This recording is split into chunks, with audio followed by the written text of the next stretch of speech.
നമസ്കാരം. അപ്പം ഞാനിന്നിപ്പോൾ വന്നിരിക്കുന്നത് നമ്മുടെ ബിഗ് ബോസിലെ കുറച്ച് പ്രാധാന്യങ്ങളെ കുറിച്ച് പറയുന്നതിന് വേണ്ടിയിട്ടാണ്. പ്രാധാന്യം എന്ന് പറഞ്ഞിട്ടുണ്ടെങ്കിൽ പ്രത്യേകതകൾ.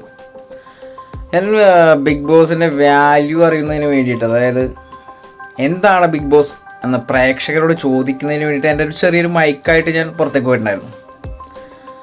ആദ്യത്തെ 25 പേരും കണ്ണും പൂട്ടി തെറിയാണ് വിളിച്ചത്. നല്ല തെറി പറഞ്ഞു. ചില ആളുകൾ പറഞ്ഞു ഒന്നും പറയില്ലെന്ന് പറഞ്ഞു. ചില ആൾക്കാർ പറഞ്ഞു കുടുംബം കലങ്ങുന്ന ഒരു പരിപാടിയാണെന്ന് പറഞ്ഞു.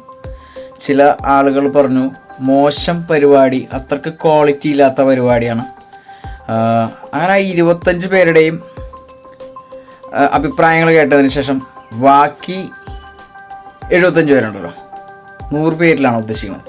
അപ്പോൾ ബാക്കിയുള്ള ആളുകളെല്ലാവരും സപ്പോർട്ടിംഗ് ആണ് ഈ ഒരു പ്രോഗ്രാമിന്. പക്കാ സപ്പോർട്ടിങ് എന്ന് പറഞ്ഞിട്ടുണ്ടെങ്കിൽ മഹാനടനായ ലാലേട്ടനെ പുകഴ്ത്തി പറയുക. അതിനോടൊപ്പം തന്നെ ലാലേട്ടൻ്റെ ഒരു പ്രോഗ്രാം ആയതുകൊണ്ട് തന്നെ അവർ വീക്ഷിക്കാറുണ്ട്. Completely positive. അപ്പോൾ ഞാൻ നോക്കിക്കഴിഞ്ഞപ്പോൾ 175 പേരും പക്ക സപ്പോർട്ടിങ് ആണ്. അപ്പോൾ എന്തായാലും തീർച്ചയായിട്ടും ഞാൻ ഇന്നിപ്പോൾ അത് പറയുന്നതിന് വേണ്ടി വന്നതല്ല. എന്തായാലും ആ ഒരു പ്രോഗ്രാമിൽ ഉണ്ടായിരിക്കുന്ന കുറച്ച് കാര്യങ്ങൾ പറയുന്നതിന് വേണ്ടിയാവുന്നത്. ഇനി ബിഗ് ബോസിൽ ആരൊക്കെയാണ് വരുന്നത് എന്നൊരു കാത്തിരിപ്പാണ് പ്രേക്ഷകരും അതിലെ കണ്ടസ്റ്റൻസും. ഇനി ആരൊക്കെയാണ് വരുന്നത്?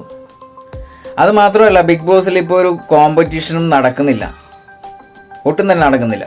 ബെസ്റ്റ് ഓഫ് 25 കണ്ടസ്റ്റൻസ് ഇതാണോ? ഇതല്ല. പക്ഷേ ബിഗ് ബോസ് ഹൗസ് ഇതുപോലെ ആയി പോയി എന്ന് വേണം പറയാൻ. മഹാനടൻ ലാലേട്ടൻ്റെ ഷോ ഇന്നാണ്. അതിനുശേഷം ആര് വേണമെങ്കിലും പുറത്താവാം. എന്തായാലും 9-ാം തീയതി മുതൽ ആര് കയറും? എന്തായാലും നമുക്ക് കാത്തിരിക്കാം. എന്തായാലും 9-ാം തീയതി സൺഡേ ജാൻമണി കയറും. അതെന്തായാലും മൺഡേ നമുക്ക് നേരിട്ട് കാണാൻ സാധിക്കും.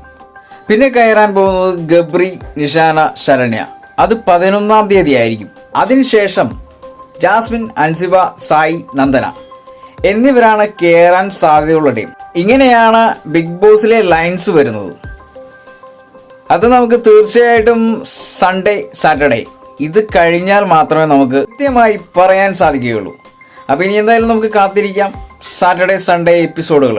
എന്തായാലും മഹാനടനായ ലാലേട്ടൻ്റെ ഒത്തിരി നല്ല നർമ്മ മുഹൂർത്തങ്ങൾക്കായി കാത്തിരിക്കാം.